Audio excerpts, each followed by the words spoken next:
de iniciación a los deportes de los pueblos originarios. El eje temático de nuestro proyecto está basado en los deportes o juegos que jugaban los pueblos originarios en distintos lugares del mundo. Muchos de los juegos que se practicaban en la antigüedad son muy parecidos a los juegos que conocemos actualmente. En la antigüedad, estos juegos tenían una importancia religiosa, política y sociocultural muy marcada, que con la llegada de los colonizadores y el paso del tiempo se tornaron en juegos de carácter netamente recreativos. Consideramos que los juegos elegidos para desarrollar este proyecto siguen vigentes en la actualidad y han sufrido pocas variaciones con el paso del tiempo. Estos juegos son de vital importancia para que la sociedad pueda conocer más acerca de la cultura de sus ancestros, temática que puede ser abordada en la Semana de los Pueblos Originarios, del 19 al 25 de abril en nuestro país. ¡Venga paquilla!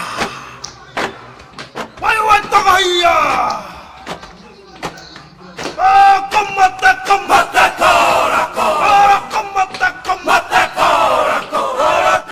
El juego que me tocó presentar a continuación es el juego del palín.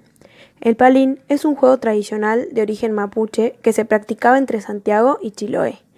Actualmente, el juego es reconocido como deporte nacional por el Estado de Chile. Es un juego con el que se comparte el juego, los alimentos y la conversación. Aparte, prevalece con los años. El juego consiste en dividir a los jugadores en dos equipos y colocarlos enfrentados detrás de las líneas laterales de la cancha marcada. El juego se desarrolla dentro de la zona neutral, la cual no podrá ser invadida por ningún jugador. El juego se inicia cuando se saca la pelota del hoyo que está en el centro de la cancha. Una vez en acción, cada equipo debe empujar la pelota con el palo hacia las líneas de fondo contrario con el fin de marcar un gol.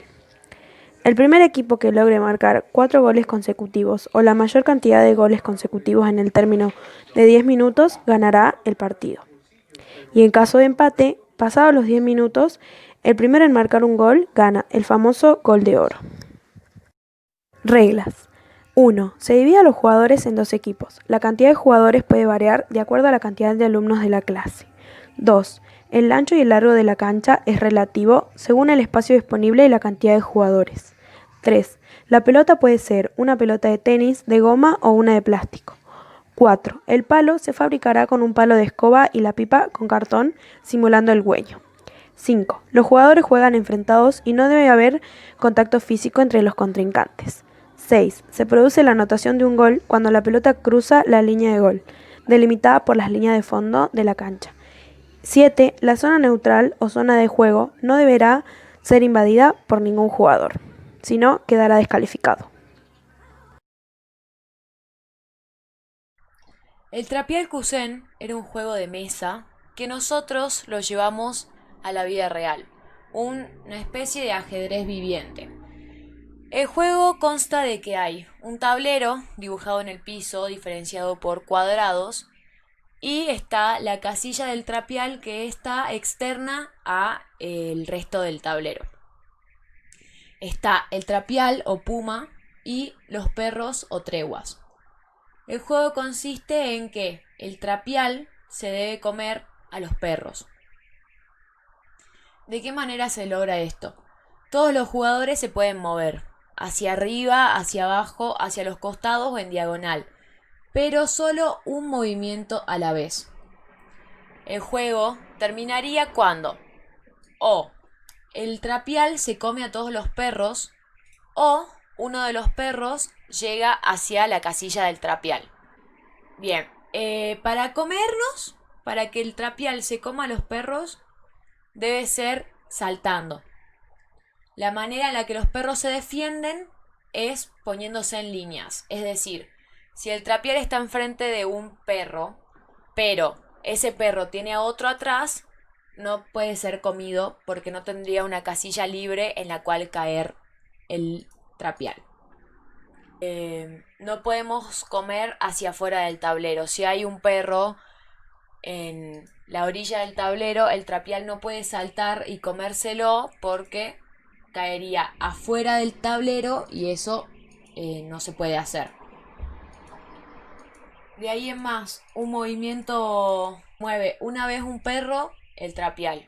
Otro perro, otra vez el trapial y así hasta que se muevan todos los perros una vez y cada vez que se mueve un perro se mueve el trapial. El 590. El 590 es un juego tradicional indígena que jugaban los persis, que se jugaba a dos equipos, a 6 a 12 integrantes en una cancha aproximadamente del tamaño de una cancha de fútbol actual.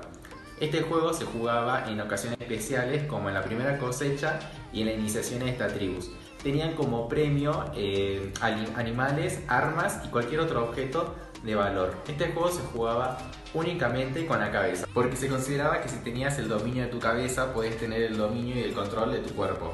Este juego se fue expandiendo con el tiempo a otros pueblos y se llegó a jugar en los juegos Pueblo Indígena, y así fue creciendo hasta llegar a 2015 en los juegos Mundo Indígenas, considerándose uno de los juegos de los pueblos originarios más importantes del mundo. Nosotros con el tema de la pandemia lo adecuamos en el tema del tamaño y de la cantidad de integrantes por equipo y lo denominamos 590 Tennis. Nuestro juego se llama 590 Tennis. La cancha es de 4 metros de largo y 2 metros de ancho y se la divide por la mitad con una línea en el piso. Los jugadores se dividen en dos equipos de a 2 jugadores. El objetivo es hacer 7 puntos antes que el otro equipo. Se debe pasar la pelota con un máximo de 3 pases y el último tiene que ser sí o sí con la cabeza para pasarla al otro lado. Como regla, implementamos que cada equipo tendrá un máximo de 2 jugadores. Para pasar la pelota al lado contrario no se puede realizar más de 3 pases y el último pase debe realizarse sí o sí con la cabeza. Si la pelota cae fuera de la cancha, es un punto para el equipo contrario. Si el jugador que realiza el último pase con la cabeza al equipo contrario pisa o se pasa de la soga que divide la cancha, no se cuenta el pase y se contabiliza el punto para el equipo contrario. El objetivo del juego es hacer 7 puntos antes que el otro equipo. Nuestro objetivo motor es desarrollar el salto, el golpe y el pase. Pueden existir factores de riesgos en los que los jugadores puedan no saber cabecear. En este caso, como variante pueden realizar el pase con la pelota 2 veces y a la tercera sí o sí intentar con la cabeza.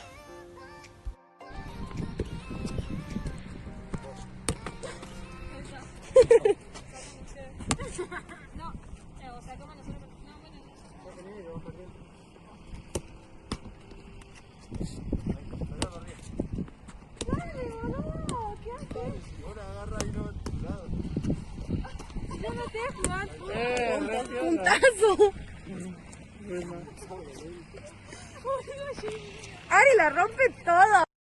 El changarais es un juego de origen indígena que aún en la actualidad es muy popular en México y según la región del país en la que se juegue también es conocido como changais, changalalay o bolillo. Para jugar el changarais necesitamos 2 palitos de madera, uno de 10 a 15 centímetros y otro de 30 a 40 centímetros de largo, un agujerito en el suelo o 2 piedras o ladrillos para la zona de lanzamiento. El changarais se juega entre 2 equipos, con un máximo de 5 jugadores por lado, y el juego básicamente consiste en lograr la mayor cantidad de puntos a través del lanzamiento. Cada equipo tendrá su turno para ejecutar los lanzamientos y los mismos deberán llevarse a cabo por los jugadores en el mismo orden de prelación. Por ejemplo, si A lanza en la primera vuelta primero, volverá a lanzar en primer lugar en la segunda ronda. Los lanzamientos se realizan en el siguiente orden: pala, palazo y changarais. El primer lanzamiento es la pala o también conocido como cucharazo. Es el más sencillo de los 3. Se coloca el palo corto de forma horizontal sobre el agujero o las piedras y con el palo largo se simula una pala, impulsando el palito corto hacia adelante lo más lejos posible. En el batazo se sostiene el palo corto de un extremo dejando que cuelgue y con el palo largo se le pega para que éste salga disparado, similar a un batazo en el béisbol. Y el último lanzamiento es el changarais o palomita, también conocido como cañón. Es el lanzamiento más difícil de los 3. Se coloca el palo corto inclinado en el agujero, descansando en el borde. Con el palo largo se golpea el extremo del palo corto que sobresale. En este momento el palo corto sale disparado hacia arriba, en donde se lo debe volver a golpear para impulsarlo hacia adelante. Si tras el lanzamiento el palo corto es agarrado en el aire por el equipo contrario en 3 oportunidades, este obtiene el turno para lanzar. En caso de que el equipo contrario no agarre en el aire el palo, desde el lugar donde cae el palo corto, el jugador oponente más cercano debe lanzarlo de regreso, tratando de pegarle al palo largo que se colocará recostado en el agujero o piedra en el lanzamiento de pala o parado en el lanzamiento del palazo. Si el oponente logra pegarle al palo largo 3 veces, el equipo lanzador pierde su turno y le tocará lanzar al otro equipo. Para determinar la cantidad de puntos obtenidos por el equipo lanzador, se debe medir la distancia, desde el lugar de lanzamiento hasta el lugar donde haya caído el palo corto, cuando este es devuelto por el equipo oponente, usando como medida el palo largo, siempre y cuando el oponente al devolver el palo no haya tocado el palo largo. Esa distancia se toma como puntos para el equipo que está lanzando. En el tercer lanzamiento, es decir, en el changarais, si tras el lanzamiento el palito corto no es agarrado en el aire por el equipo rival, se mide directamente desde el lugar donde cae el palo corto después del lanzamiento inicial y se contabilizan los puntos. El indiagal o indiaca. El indiagal se juega en una pista deportiva de forma rectangular con unas medidas aproximadamente de 20 por 40 metros. En las porterías se colocan los aros a la altura del travesaño atándolos con unas cuerdas. Los equipos se formarán 2 equipos mixtos de 5 personas cada uno. La duración del partido será una duración total de 40 minutos repartidos en 2 tiempos de 20 minutos cada uno. Después del primer tiempo hay un descanso de 10 minutos. Reglas principales. Se avanza pasándose la indiaca en cualquier dirección entre los jugadores de un mismo equipo. No se puede correr con la indiaca en la mano, solo pivotearla con la palma hacia arriba. El jugador tendrá solo 10 segundos de posesión para pasar la indiaca a un compañero o se le cantará falta. En este juego se defiende 1 a 1, siempre recordando que no se puede producir contacto alguno entre atacante y defensor. El defensor solo puede recuperar la indiaca interceptando un pase del atacante o si el atacante tira la indiaca hacia afuera o se le cae al suelo. Para anotar un punto es necesario lanzar la indiaca desde afuera del área de los defensores e introducirla en el aro. Cuando existe contacto físico entre jugadores se produce una falta. También es falta si un jugador tiene en su poder la indiaca durante más de 10 segundos. Si la indiaca sale fuera del campo, su posesión pasa para el equipo defensor, o sea, el contrario. Para sacar una falta, todos los jugadores deben estar quietos y el jugador que saca debe pasar la indiaca a un compañero de su equipo. Acumulación de faltas. Cuando un equipo acumula un total de 10 faltas en un mismo periodo de juego, se produce una falta directa. Y esta falta se lanza a 10 metros de la línea del arco. Una variante de este juego puede ser la duración del partido. En vez de durar 40 minutos, que se juegue 20 minutos de partido, 10 minutos por tiempo, con 5 minutos de descanso, y luego cambiar de cancha. También se puede variar la cantidad de faltas y reducirlas a 5.